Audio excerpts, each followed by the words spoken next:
ఎన్టీఆర్ జిల్లా మైలవరం నియోజకవర్గం విజయవాడ రూరల్ మండలం రాయనపాడు గ్రామంలో వేయించేసినటువంటి ఆంజనేయ స్వామి వారి యొక్క దివ్య మంగళ రూపాన్ని ఈరోజు కార్తీక మాసం శనివారం ఏకాదశి పర్వదినాన స్వామివారిని దివ్య మంగళ రూపాన్ని దర్శించి స్వామివారి యొక్క అనుగ్రహాన్ని పొందుదాం.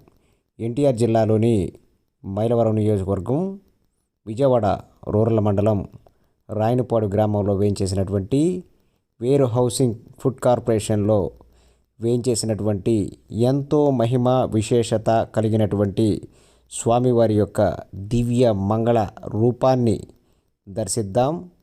స్వామి అనుగ్రహం మనందరిపైన ఎల్లవేళలా ఉండాలని ఆ స్వామిని కోరుకుంటూ ఆ స్వామివారి యొక్క దివ్య మంగళ రూపాన్ని శనివారం ఏకాదశి రోజున దర్శించి స్వామి అనుగ్రహాన్ని పొందుదాం.